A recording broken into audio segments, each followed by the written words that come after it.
Hi everyone and good afternoon. My name's Serena Hurricane, and on behalf of the British Chamber of Commerce, I'd like to say a really huge welcome and a huge thank you for joining us today. We have a great agenda lined up and some fabulous speakers. So myself and your host today, Liana Attard, are both members of the Chamber's Women in Business Committee, and we're delighted that we can provide you some insights today into closing the gender attrition gap. This event is a joint event with the Women in Business Committee, but also our Diversity and Inclusion Committee. And I'd like to take this opportunity to thank Barclays for their long-standing commitment to our Chamber D&I initiatives. Now, a little bit more about the event. So firstly, we will share some facts and statistics from Mercer regarding gender attrition and some of the pain points we see with this. And we'll also provide you with some insightful metrics and best practices that we've seen throughout different organisations. Our panel will also address how gender contribution really adds value to a workforce and what has been done from a business, HR and sponsorship perspective to retain women in the workplace and in senior positions. So overall, we'll address Mercer's gender attrition metrics, the challenges women face in the workplace, and we'll also hear from our male and female panelists about different initiatives in their organisations to help women, especially from a sponsorship perspective. But before we begin the event, let me just quickly introduce our panelists. So firstly, we have Liana Attard. Liana will host the session and she will moderate the panel. Liana is a partner at Mercer and is the Asia Multinational Client Group Leader and is based in Singapore. Liana also leads the chair for Mercer's Women's Network. Joining Liana is also Anna Green.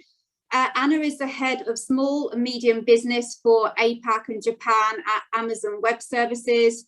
And if you haven't seen them, please do check them out. She has a number of fabulous publications around D&I in the workplace. Next, I'd like to introduce Brandon Coate. So Brandon is the head of HR for HSBC in Singapore. He has a wealth of experience in performance management and talent management and development. And then we also have Olivia Wong joining us. Olivia is the head of D&I at Swire. Olivia is based in Hong Kong. And she's really worked over the last 10 months or so on developing the D&I strategy for Swire and putting in place really robust, clear objectives and goals. So we've got a great lineup for you today, and I will now hand it over to Liana to begin the event. So over to you, Liana.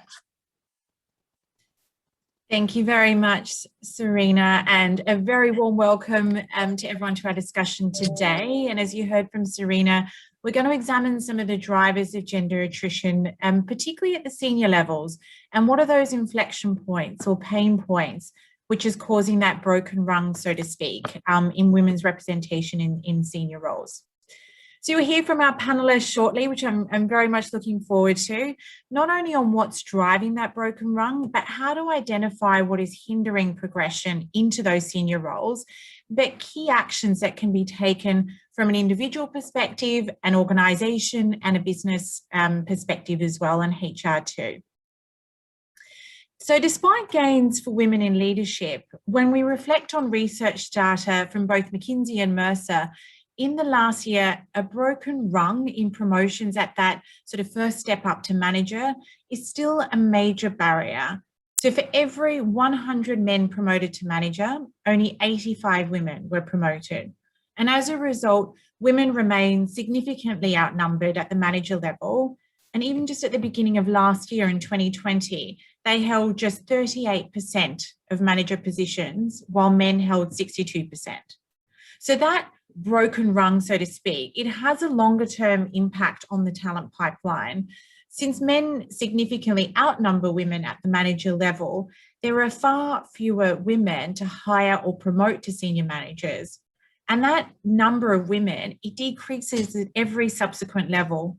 So even as hiring and promotion rates improve for women at senior levels, women as a whole can never catch up. There is simply too few women to advance. Only 33 companies of the Fortune 500 are actually run by women. That's about 7%.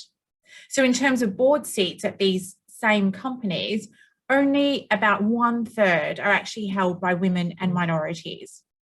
So what's going to move that needle towards gender equality and really drive that diversity inclusion?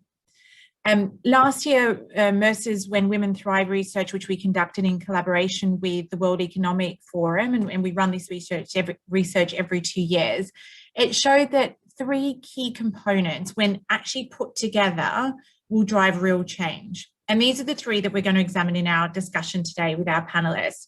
So the first is using data-driven insights to inform decisions and also measure success. So to understand pain points, where are those inflection points? Why are women leaving? Where is that broken rung and why? And leveraging data to do that. The second point we're going to look at today and have a discussion around is setting clear and visible goals. So making sure that those values don't get diluted. And the third is around driving culture and tone from the top. It's having that deep leadership commitment to taking action and what that looks like and how to engage employees in that process. So these 3 key components for driving change is what we're going to talk about now. And as you heard from Serena, I'm really pleased to have us joining today Anna, who's Anna Green, Head of SMB Business for APJ at Amazon Web Services. We've got Brandon Coate, Head of Human Resources in Singapore for HSBC. And last but definitely not least, Olivia Wong, who's the Group Head of Diversity Inclusion at John Swire and Sons. So you'll hear from each of them on these 3 points that we're examining today, their views from both an individual, a business, and also a HR perspective. So let's take a look now at that first point around data-driven insights. If we can have our first slide popped up now for the audience to take a look at. Thank you. Mercer's research findings reveal a lack of data actually being collected to try and understand the root causes of deficiency in female advancement. So globally, organisations actually report a low amount of tracking of data and of key metrics by gender. And this is what we call a bit of a say-do. So organisations, as you can see on this slide, the majority of them are saying that, women have equal access to roles that lead to advancement into leadership positions. But what is actually happening when you dig a little further, just over half of organisations are actually tracking gender representation or tracking hiring and promotion and exits by gender. So not even aware of where those gaps are, let alone setting metrics to do something about them. And then only half have women who are actually equally represented in people manager roles, and less than half that are equally represented in P&L roles. So very difficult to set metrics to track success if you're not even understanding or collecting the data in the first place to understand where those pain points are. Now, although female representation in both the executive and senior manager levels, when we had and compared data over the last couple of years, has actually increased by 3 percentage points between our 2 different research, we still continue to see a dramatic reduction in the representation of women as career levels rise. So if these talent flows were to remain constant over the next 10 years, we predict that female representation at that professional level and above will realise probably only a modest 3 percentage point increase in the decade to come, which is really unsatisfactory. So on that point around using data to understand those pain points, why don't we go to our panelists now and dig a little further into that now. So with Anna, Brandon and Olivia, I'm keen to hear from each of them. I'm going to remove my pin so you can see everybody equally, if that's okay. So first question, and perhaps Olivia, I can address this at you. Can you share a little bit, and please, Brandon, Anna, feel free to jump in as well. How has data been leveraged in your organisation, so at John Swire and Son, to identify gaps or problem areas, or even inflection points? And were there any challenges in using the data? Thanks so much, Liana, and I'm really happy to be here. I mean, it was great to just, you share just early in your slides that roughly about, 58% of organizations that actually track not only just gender data, but hiring, exit, etc. So I think we are probably one of the 58%. So we do track. And part of the reason, and I think that is not difficult, I think for most organizations, where you have to provide sustainable development reporting as a publicly listed company, you would track the people data. And so it's a matter of just being diligent. And so we do. We track data around whether it was on gender, on age, on different levels, in terms of gender pay gap in the training. So all these that are part of kind of the requirements. And we find those data really important. Important not only from a compliance perspective in terms of publishing, but is what do we actually do in terms of using the data. So one of the things that we've just started to do, started last year, was that now that we have the wealth of data and we're looking at these data, we want to kind of know is that, well, what is it telling us? Because we do have a strategy, by the way. So then we have a 5-year strategies. We have a plan in terms of setting targets, for, getting, a different representation. So how do we know we are doing this right? So we do that. We look at data, we track the data, we look at by levels. What are we talking about? So you talk about broken rungs a little bit earlier.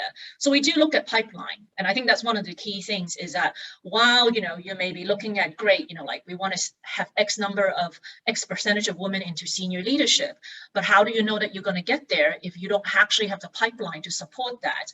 And so what we've been doing is that we use those data, we look at it from a analytic perspective. We try to look at it and make sure that actually that you've got to have statistical significance when you look at data. So it can't be just like, if a 0.1% and you think, oh, you're going to draw a conclusion. So we don't do that. So we look at these data, and what we do is that we go back and share it with each of the companies that we collect these data from. So being a conglomerate, we have a variety of operating company working in very different environment. And so rather than going in there and actually drawing a conclusion, we use the data that we have and ask questions, asking, why do you think this is happening? What do you think is the reason?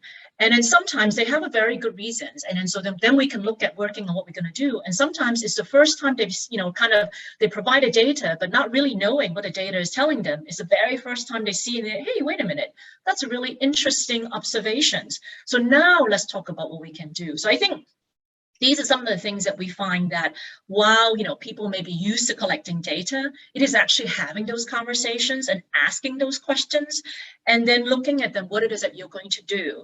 But I think, some of you ask about the challenge. And I think one of the challenge really is about data integrity because, we're going to be collecting data and often, different organizations or different companies will use slightly different platforms. And how do you make sure that, we are aligning the data we're collecting, we have the same definition?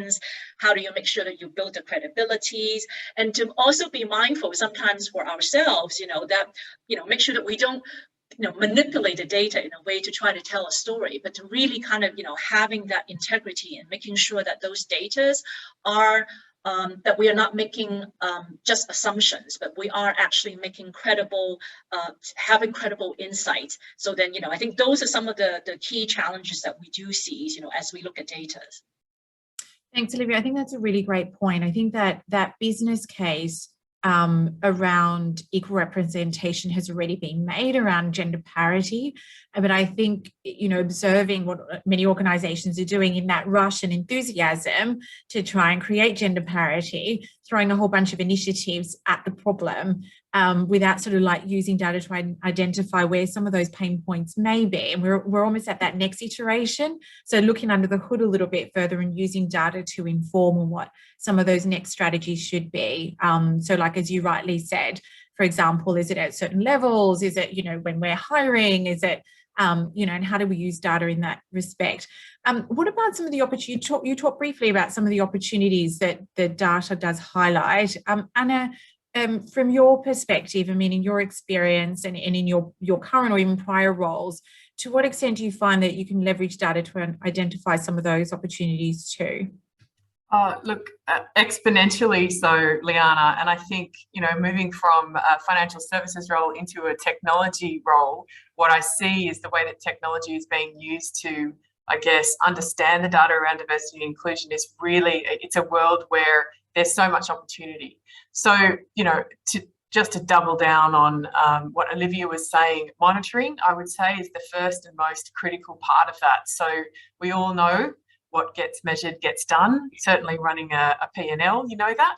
But that should be applied in the same way to the way in which we're looking at metrics relating to diversity and inclusion. So if you don't have meaningful data in that context, it's very hard to hold anybody in the organisation to account. So what you find is making sure that you have data that is being measured on a regular basis and being tracked and monitored, and that indeed you have a kind of a top-down ownership of those data and those metrics, so that everyone throughout the organisation, whether it be from the CEO or down to you know, I guess the mass of employees, understand that gender metrics and diversity metrics are being measured and that they are important to the vision of the organisation more broadly. I think data is also being used in recruiting in very interesting ways. So what we're seeing is HR teams are able to attract candidates from a much broader talent pool because they can start to use algorithms to understand better what type of applicants are applying for roles. And it's also, interestingly, and I think we all have seen this on Netflix with various different documentaries that are going on, it's an interesting way to circumvent unconscious bias. Using data and using analytics that way can result in a better outcome from a bias perspective, because, as you know, subjectivity, a lot of us aren't intending to apply a particular personal lens to candidates as they come through the door, but we do. So applying a sort of an algorithm that allows us just to take away that unconscious bias is also a really interesting opportunity for the use of data. And eliminating bias, obviously, but I think more than anything, it's just around education. So data can be used just to drive positive change. So once we start to get information about our workforces and how people are occupying different roles in the organisation, you have a much better impact and a much better chance of educating people around what a diverse and inclusive workforce looks like. Indeed, where are the gaps and how can we build that out and change it for the future? Because to your original, and I think the point and theme that will run through this conversation, diverse workforces result in better outcomes for customers. End of story. Yeah, exactly. Completely agree. And actually, to share just on your point about unconscious bias, was chatting with another organisation yesterday, and they were sharing how they've even removed not even just the application of data or technology in the screening of applicants in the hiring process, but even in the way that job descriptions are advertised and drafted, and trying to remove unconscious bias in that. So, for example, not asking anymore for years of service or anything that identifies age, for example, because that can serve as a deterrent for applicants. And I know many organisations are also looking at, you know, scanning the application process and even the job descriptions for naturally unconscious bias that would prevent women, for example, from applying. And what are those? Brendan, what about you in terms of gaps or challenges that have been sort of identified through data, particularly in senior female talent and that pipeline there? For you, like, how significant is that issue, you know, from a HR perspective and from a business perspective? Yeah, thanks, Liana. I mean, I think if you're measuring the data, so if you're one of the 58% of firms that are measuring this, then you'll know the extent of the problem that you may or may not have.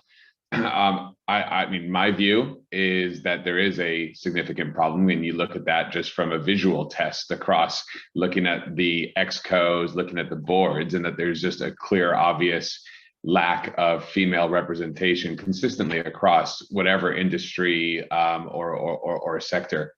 If I look at HSBC, the fact is that actually throughout us as a bank here in Singapore, we actually employ more females than men, which is great. So headline, I don't have a problem. Then when you break down into it, and actually I start looking at my numbers, when I joined over 2 years ago, we only had 29% representation at director and above. So clear alarm bells that there was something happening within our system, that we employ more females, but then we have a conversion problem that gets them into kind of senior roles.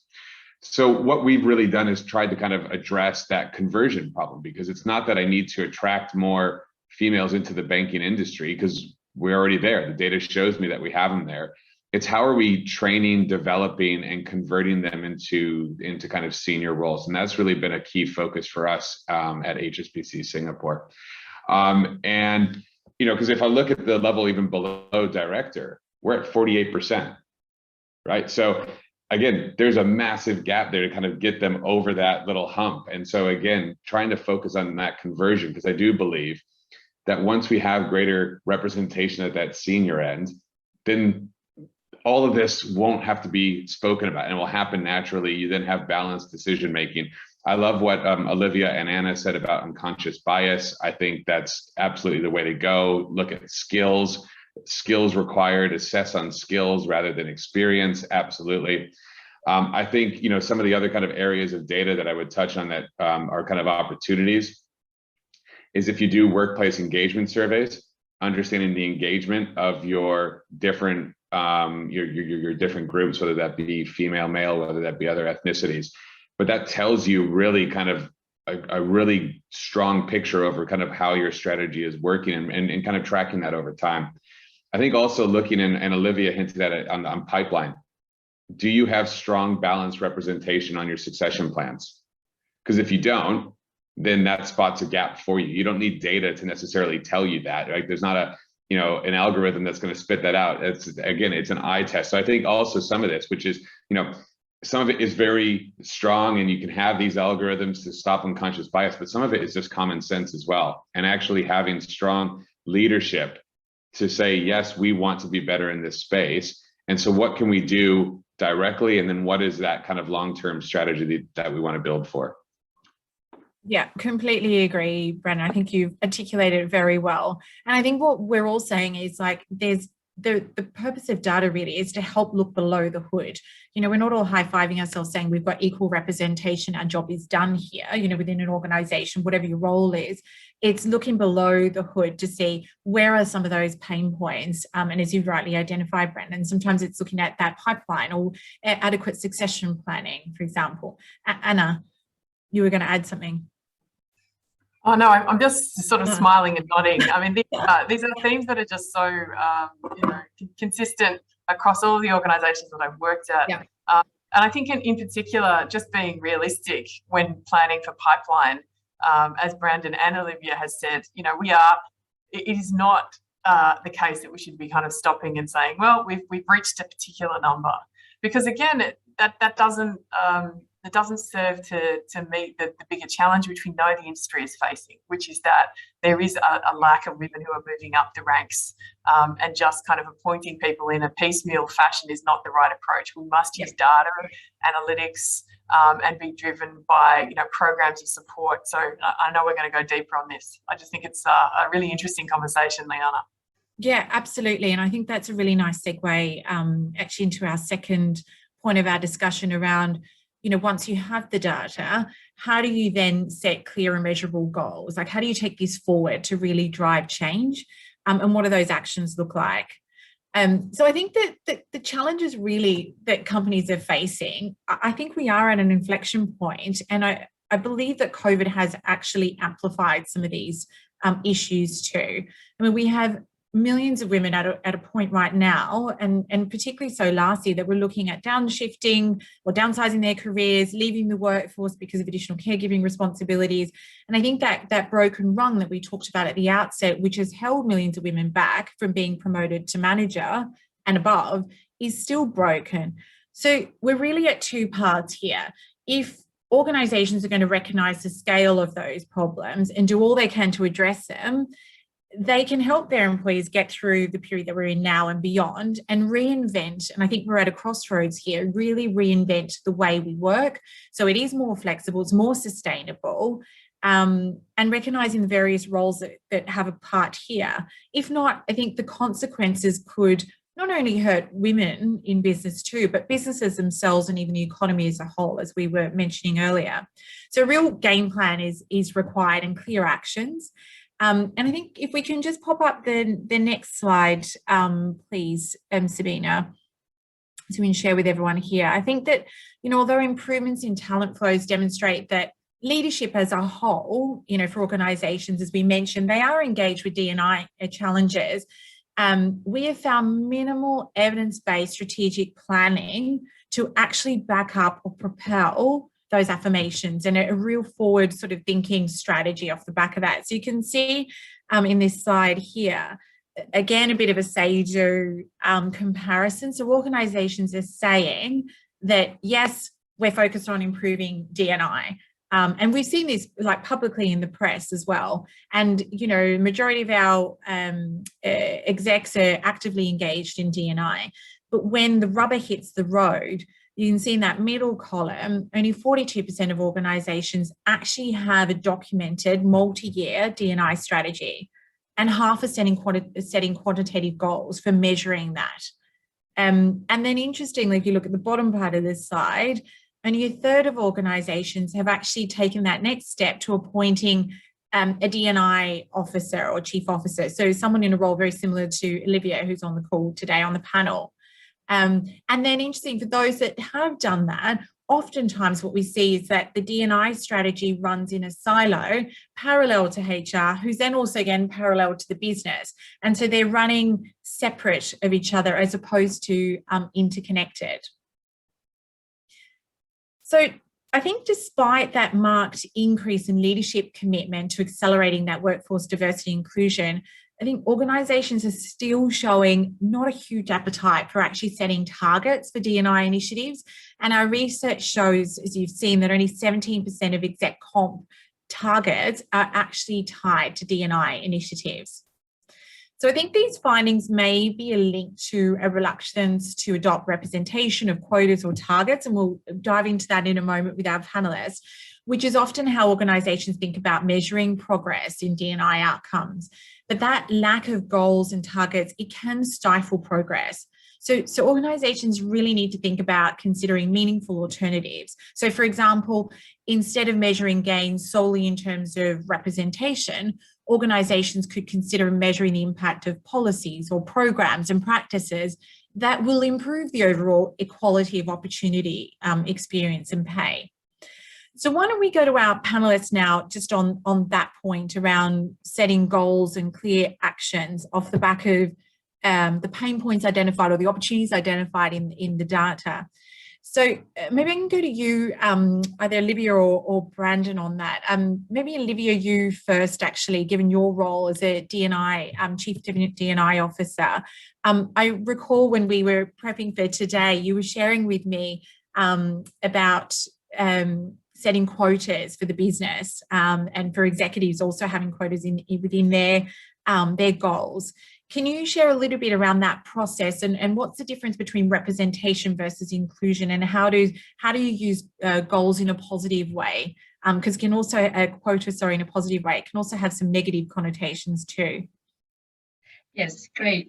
I mean, I'm so glad you shared that slide, Liana, and it was just something that's kind of coming to mind when we talked about, you know, like representational diversities and inclusion.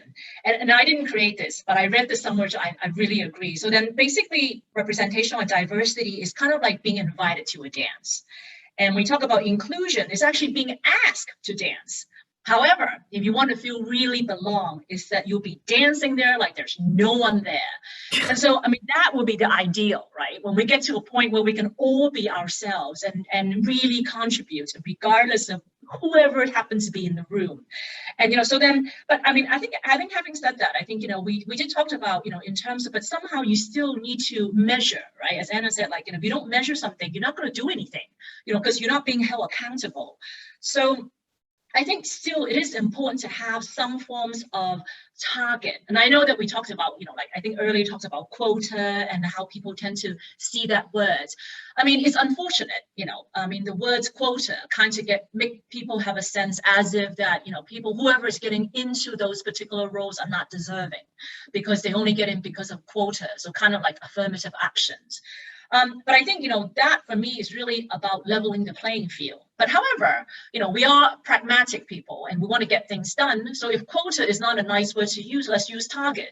just like anything else, you're in business, you need a target, you need a revenue target, because you gotta go and, kind of make ends meet, or, more than that, make a profit. And so I think, we can do the same thing when it comes to representation or diversity, so set some kinds of target.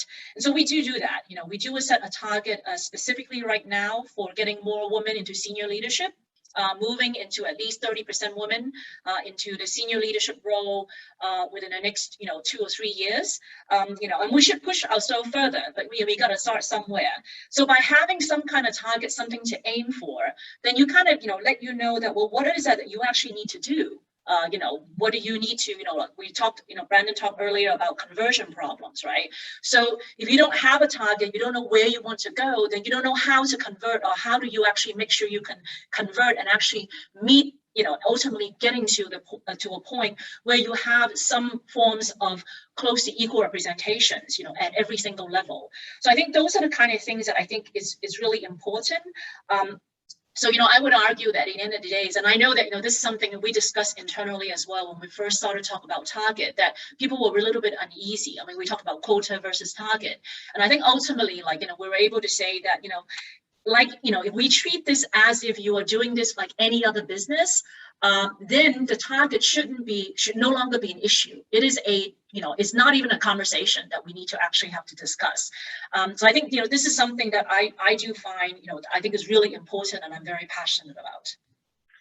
And Liana, if I could just add, I think, because we set a target at HSBC when I kind of came on board, and we set an ambitious target. And I had that exact conversation with senior leaders who were incredibly nervous. And what happens if we miss the target? I said, that's okay, as long as we are showing progress. And it's okay that you're uncomfortable, because we should all be uncomfortable given how long-standing this issue has been there for. But I think, what the message I want to send is, and why I think it's really important to set a target, is being transparent and acknowledging that we're not fully where we want to be as an inclusive employer, and that there is still room for improvement. Because I think that sends such a positive message to your workforce, that we acknowledge we haven't done everything that we could have done. And again, this is not just an HSBC problem, right? This is a universal issue.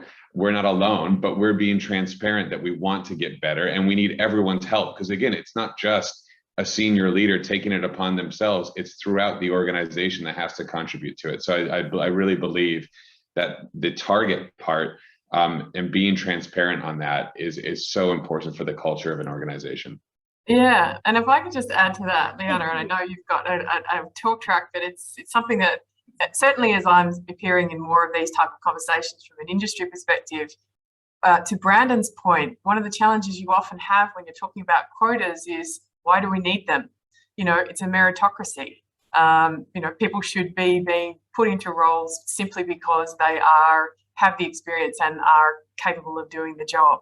But I often find, and going deeper on these type of statistics, what's quite interesting is to bring forward some of in a transparent and authentic way, some of the statistics we're facing into. Women on average make 80% of what a man makes to do the same job. We don't have that conversation very often, and it's tangible. The data is there, and if they're doing the same job, it is completely inequitable for us to be consistently and continually kind of promoting that as an equitable workplace. It's just not. So you start with a statistic like that, then you look at statistics like, globally, it's certainly in my field, in technology, women make up, 28% of the technology sector. That's nothing. And it's ridiculous because the reasons why that's happening is because there are some fairly ingrained sort of senses of almost stereotypes, if you will, around the type of jobs that women believe that they can do. So really shifting a mindset around, well, actually, it is the right thing to do. Actually, there is quite massive wage disparity right now, and it continues to be the case. It shouldn't be. And we do have tools in front of us as leaders of businesses to change that dynamic, because what we know, again, is that customers like it when they have a diverse population of employees in the businesses that they are working with. And secondly, you get a better outcome from a business perspective. So it just keeps coming back to business best practice for me, that we start thinking about this in a way that everyone in the organisation can understand that's the right thing to do. And I love that you're using the word, sorry, like around business. And Brandon, sorry, jump in a sec, but I think this is not a HR problem. And how do we avoid this becoming a HR or Olivia, in your role as a D&I officer, like your problem, you know, in setting the quotas, setting the goals, setting the targets? How do we make sure that we bring that intersection back with the business and that is best for the business as well? Sorry, Brandon, I don't know whether you... No, I'm happy to kind of answer that part. I mean, it was kind of tied to what I was going to say. I mean, for me, it has to be business owned, supported by HR, right? Like, if they see it as HR are telling us that diversity is important, you have no sustainability over that.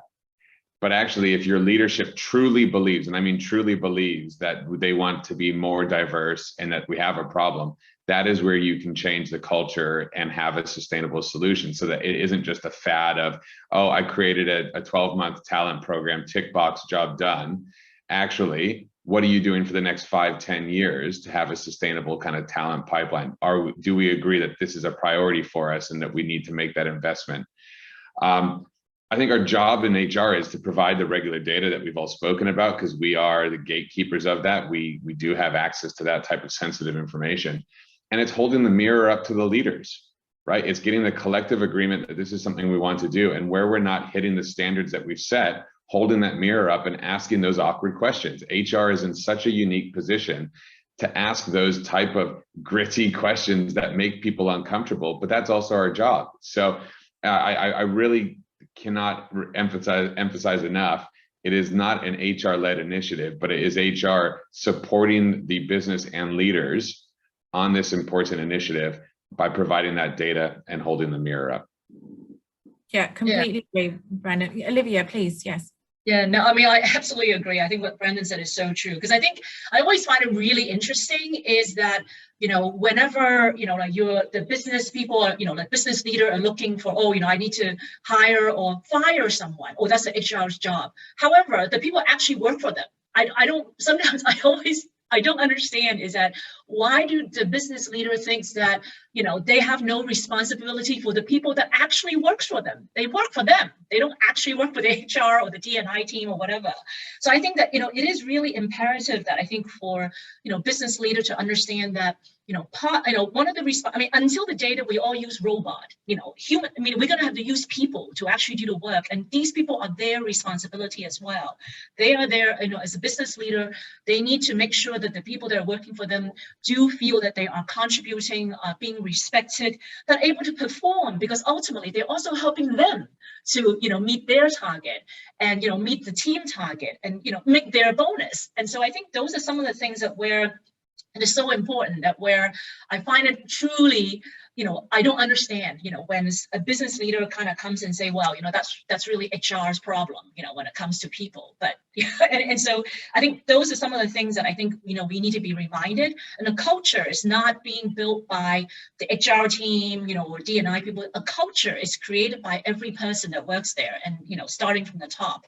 And, you know, like, and I think some of the clear things that we're seeing is that also that, you know, we're looking around the workforce right now. You know, the millennial populations are making up roughly about 35% of workforce.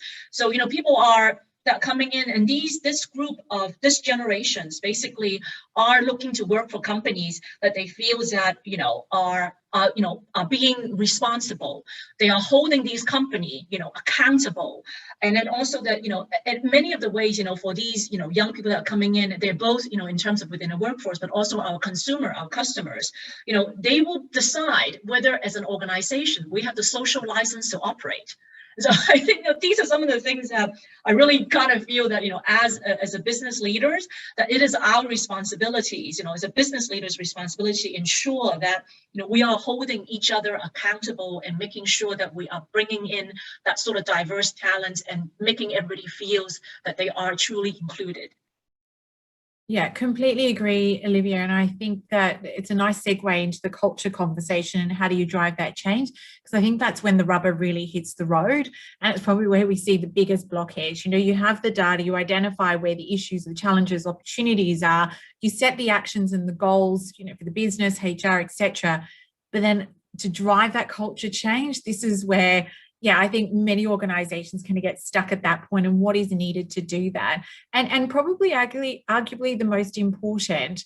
But I think, unfortunately, you know, in the research that we've seen, that, you know, having that diverse workforce or inclusive culture, it's still not widely viewed as a vital part of the business strategies we were talking about of an organization. And you know, I think, Brendan, you were saying making these changes, it's both uncomfortable and can be disruptive as well. But I think there are 4 key areas which I'm keen to dive into with each of you now in the last part of our discussion in terms of driving culture, change and tone from the top. One, obviously, we've talked about, which is around senior leadership, commitment, and then the action off the back of that. The second is around the role of managers, which we haven't touched on yet, or people managers and frontline managers. The third would be around equity and opportunity. And then the last, which we haven't touched on either yet, is around role of advocacy and sponsorship too, in that progression to senior leadership. So on the first, around that leadership, commitment and action, I think the cultural change, it really goes beyond setting a policy, you know, and some of those actions we talked about, or program changes. It's really across the board and requires a change management effort led from the top. And that translates to moving beyond public pledges, which we do see a lot of, and into action and accountability. And in organisations, when you have a look at those that do have a diverse workforce and inclusive culture is flourishing, there's generally usually only one way to look, and that's up. You know, senior leaders who are a key driver of D&I outcomes, particularly as it relates to demonstrating passionate leadership, and they're showing personal commitment and perseverance too. Now, the second one's a really interesting one around role of managers and people managers, because they really can make a difference. And our research shows that in increasing numbers, leaders are, and as I shared previously, are getting engaged with organisational efforts to improve D&I outcomes, but that momentum can often stop there. So reaching the middle, and then it slows or it doesn't spread any further throughout the organisation. And in some cases, unfortunately, even changes in policy and process, along with setting some of those representation targets that we talked about, they can have limited progress to when that underlying culture remains unchanged or it gets stopped at that manager level. So really important to engage middle and frontline managers as well, who are actually instrumental in administering some of those D&I practices as they manage people across the talent lifecycle, and they help in setting the tone and culture to ensure that inclusive values are adopted as well as the corporate ones. And then the third is around equity and opportunity, which is an interesting one as well. So, you know, getting ahead, in addition to working towards pay parity, I think that commitment to equality of opportunity is especially critical as well. So this enables women and other underrepresented groups to get the career advancement and promotions that can help make all levels and branches of an organisation more diverse. And our research shows that women in people manager roles in particular, with P&L responsibility and experience in different parts of an organisation, are more likely to advance. And interestingly, having more women in P&L roles is strongly linked to greater gender diversity as well throughout the organisation. And the vast majority of organisations report that women in their organisations have equal access to specific roles or positions. They're actually more likely to lead to advancement in senior management or leadership positions as well. And then the last point is around the role of advocacy and sponsorship.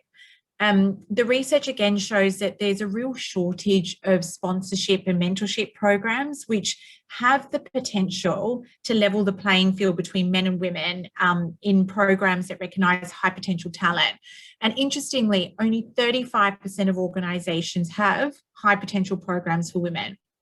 And Brendan, I know HSBC has launched something recently, so keen to hear more from you on this point shortly. But it's interesting to note that, you know, sponsorship's really high, like 52% in North America, and in Australia and New Zealand at 54%. But that also correlates to more mature D&I models in those regions. So I'm keen to turn over to the panel now for the last part of our discussion on those sort of 4 key points around driving culture change, and get your perspectives too. So maybe, Brandon, I did just mention you then. Maybe we can start with the sponsorship and mentorship programs and the role that can play, and just how that was done at HSBC. And I know it's, I think, only recently been set up, but just any progress and challenges in doing that. Yeah, happy to share. So again, kind of going back to the data that I said at the beginning, it was a conversion problem, right? As I have the female population, it was then how do we convert them into the senior roles and kind of make sure that they are or have the same fair opportunity to kind of be considered for it. And so we ran a pilot program when I first got here for 12 months, and to kind of get more data around would a sponsorship program work? How did it help? Was that assisting to greater conversion? What was the feedback from the sponsees, the sponsors? And then we formally launched our kind of 18-month program this year. And what our program really does is allow our sponsors to champion our female talent for opportunities and push them to go for advertised roles. It's really important. It's not a mentorship, so they're not kind of focusing necessarily on their development and giving, but it's more about understanding them to then match up where there are other senior positions that are available and saying, oh, actually, you know what? I have 2 sponsors and one of them would be our sponsees and one of them would be fantastic for that opportunity. I've got to know her. This is what she's achieved over the past 12 months. Please connect. And then, actually proactively connect them to those opportunities. So that's where we see that kind of the greatest kind of outcome from that sponsorship. But based on the feedback from the sponsees, they actually wanted focused training. So in our formal program, we added training programs that cover things such as executive presence, personal branding, effective communication, getting them to think around their communication style and why they communicate the way they do, and is that what they want? But then also, how do they lead and how do they manage themselves within the system? And really kind of getting them fully equipped to be more confident, to go for those opportunities. And then when they get put forward for those opportunities, that they represent themselves in the best possible way. So that's what we're trying to do. We've had some early success on conversion. In my time, we've got that up to just above 34% from 29%. Our target is 40% by the end of next year. So halfway there, still more to do. The piece that we love hearing from our sponsees is that they love the networking opportunity. They've now built a community of like-minded female talent that can then help support each other in kind of a buddy system type way. And that actually was an unintended outcome, but one that I was really pleased to hear back from our sponsees as they've kind of gone through that program. Yeah, completely agree. And I think a lot of this is also about profile too within an organization at the right levels. And if I can ask you maybe from an individual perspective, personal perspective, in terms of the importance or the role that sponsorship or advocacy played for you, and I know you've had a number of different roles in different geographies as well, and even the importance of P&L roles or leadership roles and the value that businesses place on that and having women in those roles in terms of progression. If you can comment on that as well from a personal perspective. So to your first question, sponsors and networks of support across organisations are essential. And what we know for sure is that women and men do that very differently. I have experience of that firsthand. For when I have my own roles have been up, my P&L responsibility roles have been up, and I've been involved in interviewing the panel. I was surprised initially, but then interested that there was a deluge of applications from men who had less than 50% of the qualifications for the role, and almost none whatsoever from women. Some of whom were working alongside me and I knew had all the qualifications that they needed to do the role. And I had to ask myself, why is that the case? And it does appear to be, certainly in my own experience, that women don't put themselves forward for roles that might see them promoted with the same level of enthusiasm that our male colleagues might. And again, it's not a comment on anyone being better. It just simply is, you're not going to get as many candidates who are women to apply for those roles because there's a predisposition for women not to do that. So if you know that that's a kind of a given, then if you want women to progress, you must invest in helping them to think differently about moving to new opportunities. What that means is that they need to have senior stakeholders across the organisation who can identify opportunities and identify top talent who can move into those roles who are women. So that would be the first piece. The second piece is my own experience of having run 2 P&Ls in financial institutions, is that gives you a seat at the table. Often women struggle around having or being able to articulate having run a business. And it's very difficult for women to kind of even have that conversation when they might pivot on soft skills or support skills. And so for me, it is absolutely essential that we encourage women to do it. They have all of the skill sets that any of their male colleagues might have to be able to do those roles successfully.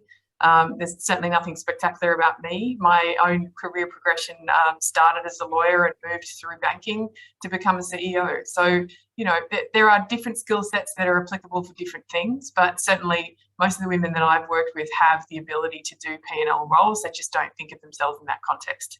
And I see that when businesses are being run, those particular skill sets are the ones that are doubled down on. So for me, P&L responsibility for women, absolutely essential. We should be building it out. Thanks, Anna. What about the role of managers in this process? I mean, I covered it just briefly, but interested in any of your perspectives around that. I mean, we often hear of affirmations from senior leaders around their commitment to D&I, to career advancement for women as well. What about the role of middle managers, frontline managers, people managers in supporting this too, either in the hiring process or even in the performance management process too?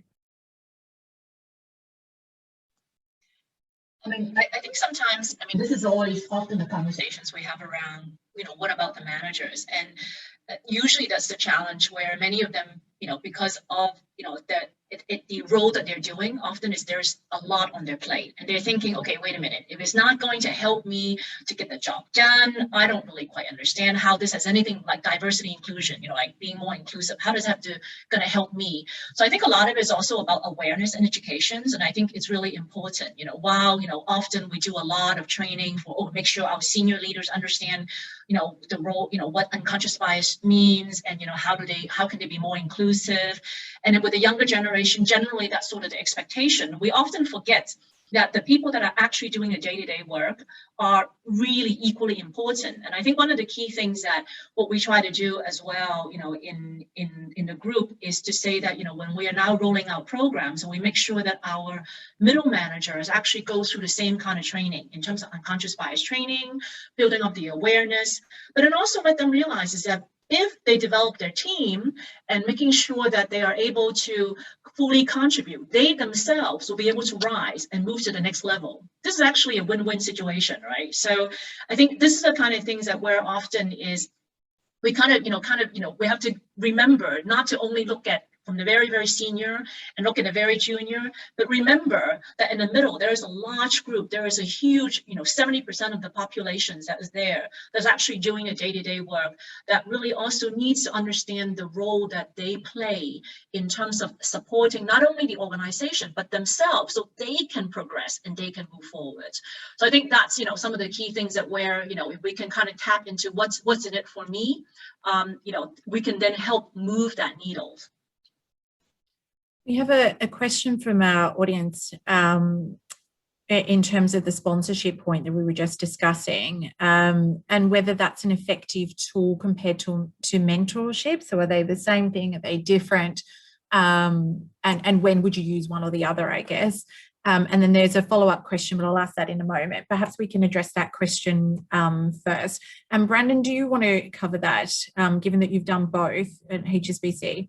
Yeah, I mean, and look, I know the person who's asked the question will probably want a straight answer, and I'll try and do that. But it really does depend on kind of the organization, because I'd say if the organization has strong talent mechanisms to develop talent, then the mentoring is probably less important, and then sponsorship should be the priority, right? Because sponsorship, if done properly, is such a huge, important element in giving confidence to your female leaders that they can go and do a job when maybe they're doubting themselves internally, and fighting for them and having that true support in their corner it goes far more than any mentorship where you're trying to help them develop their skills, etc. Now, I do see at times the relationship between sponsorship and mentorship blurring, and everyone's like, oh, I'm a sponsor to all these female, and I'm like, okay, but when was the last time you spoke to me about them as head of HR? So are you really doing your job of sponsoring, or are you mentoring? And so I think if sponsoring is done effectively, then I would say sponsorship is by far the more effective way to help kind of that senior leadership, reduce that senior leadership gap. Nice one. Yeah. Nice one, Brandon. I love that. Yeah. That's, for me, it's wonderful to hear HR to be thinking that way. You're absolutely right. So I see that in all of the organizations that I've worked at, that there are, and I frequently receive requests for mentorship through LinkedIn, within our own organization, through other places. And that I find is a great kind of starting off point. It's a jumping off point, but it's not as effective and compelling as having a senior leader in your court talking about why you are the next right person for a role. Yeah. I would suggest that sponsorship is a far more effective tool to help women to progress through large organisations. Yeah, spot on. Completely agree. And then linked to that, the follow-up question was around succession planning, which you did touch on a little bit, Brandon. But what do you think businesses can do more of in respect of that? So in terms of succession planning. So I'll answer it quickly because I'll let someone else. But I would just say stop making excuses why they can't do the job, and focus on the strengths and the opportunities for why they can. I typically, whenever I have a meeting, they won't be coming up for reasons why a man can't do a job, but they'll easily come up with reasons why a female can. And I don't know why that is, because these are people who are strong supporters, but there's a natural instinct to say, oh, that job's a little bit outside their comfort zone, it's a bit big. Whereas, and Anna was kind of alluding to it, right? When men will put themselves forward for a role that they're not equipped for, whereas, you know, our female talent tends not to be so bold and so kind of loud. So I think in that succession planning, really important to focus on the positives and the strengths rather than the perceived weaknesses or gaps. And there's another piece here that we're not talking about, which is also challenging, which is when you do have a female candidate who puts her hand up, she can also, unfortunately, culturally be perceived as somebody who is perhaps, you know, going ahead or you know, too aggressive in the way in which she is approaching an opportunity. I've seen it so many times, women putting their hands up and then, unfortunately, both men and women around the table saying, yeah, but I'm not sure. She thinks using superlatives like bossy or aggressive, and it's done in ways that are not they're not always explicit. It can sometimes just be kind of a quiet agreement around the table that, you know, not the right character for this type of role. And again, for me, it's about questioning your own biases around these things when we're having these conversations. And to Brandon's point, struggling with the discomfort that we all feel around thinking differently about the people who we have, our employees in our organisations, thinking differently about their skill sets versus what they might bring to the table by virtue of their gender. Agree. And I think the last question to wrap that up, and just off the back of what you were saying, Anna, the importance of communication around some of the things that we've just talked about, you know, removing the stigma, the stereotypes that we're talking about, or even around the role communication can play in terms of communicating some of the actions that we've discussed off the back of the data to help drive some of that culture change. Any of you want to share the importance of comms or what you've done in that respect as a tool?